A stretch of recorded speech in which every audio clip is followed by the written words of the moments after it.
being blockaded for over a decade, the situation in Gaza is now a humanitarian disaster.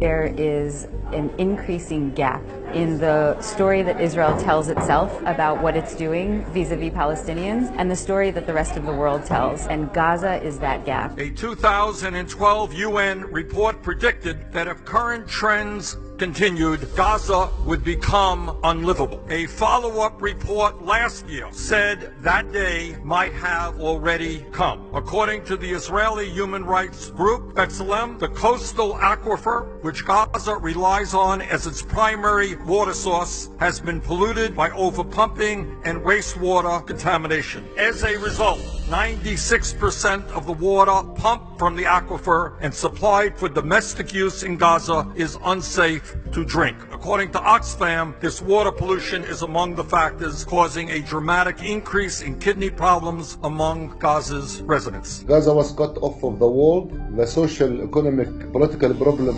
are increasing dramatically. There are 2 million Palestinians live in a very small, tiny place, 362 kilometers square, around 200 miles. We receive 4 hours electricity every day for the past couple of years. They believe that the world has forgotten them. What we're seeing right now is not the result of something that happened overnight. It has a context, a broader context. We would say at least the last 10 years of closure on the Gaza Strip, very harsh movement restrictions which have caused undue suffering in the Strip. But certainly it's also in a broader context of 50 years of occupation, 70 years without a resolution to the conflict. According to the World Bank, nearly 80% of Gaza's residents receive some form of humanitarian aid. Unemployment is over 40%. Among the young people, it is even higher, nearly 60%. It is hard for me to imagine how peace and stability will come to an area where so many young people have given up hope for a decent future. This is an issue we must address.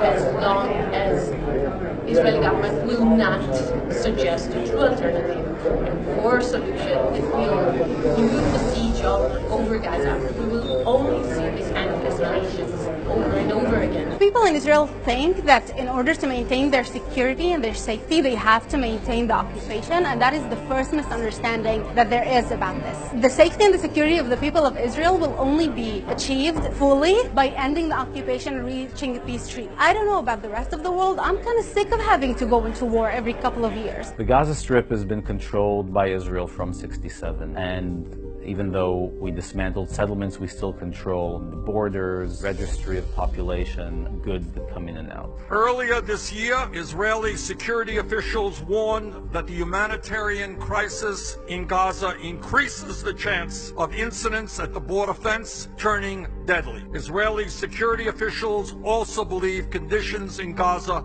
could worsen to the point of a total collapse of order in that territory, leading to all-out confrontation between and among various factions within Gaza and with Israel. That is what happens when people are desperate and have no options. I mean, everybody talk about in Gaza about another confrontation might happen soon. I mean, this is a nightmare. Still 7,000 houses destroyed in 2014 have not been built. Still 7,000 families are homeless. The poverty in Gaza is 6 times the poverty in West Bank. As all of us know, over the past weeks, there have been a series of large demonstrations by the Palestinian people in Gaza. Young people in Gaza are saying to the world, look at us, see us, we're part of the equation, we need to be part of the solution. And it's a shame that it's only in times of violence and uprising that people remember that the Gaza Strip exists. We have this reality of deterioration that has been going on, and the only thing that actually reminds us that Gaza is there is violence. Tens of thousands of people have demonstrated near the fence dividing Gaza from Israel to protest against the blockade, against the occupation, and for the right to return to their former homes inside Israel. 10 years of a siege, 50 plus years of occupation, and as long as we have that system in place, then things will get worse, and that's why we're demanding a change in policy and to stop looking at Palestinians, but especially at Gazans, as lesser than us. As an Israeli and as someone who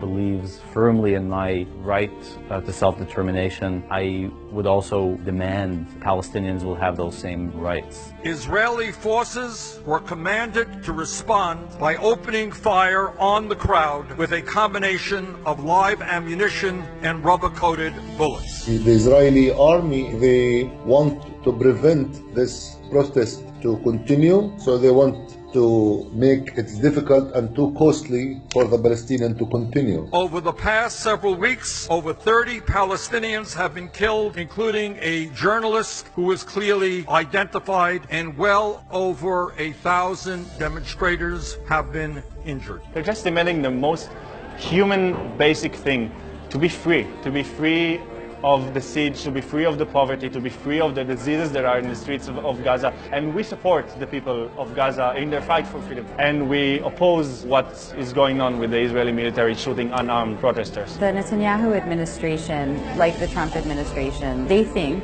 that you can solve a tough problem by pushing it under the rug. They think that people will stop talking about the occupation if they pass legislation, if they ban cameras. But the truth is that problems aren't solved by being pushed under the rug. And Israel has a serious policy problem with a 50-year occupation. That is not going away. Pretending that the problem is not there doesn't help to solve the problem. The situation is getting from bad to worse. In my view, the United States must play a more aggressive and even-handed role in ending the Gaza blockade and helping Palestinians and Israelis build a future that works for all. And if the White House is unable to do that, Congress must take the lead.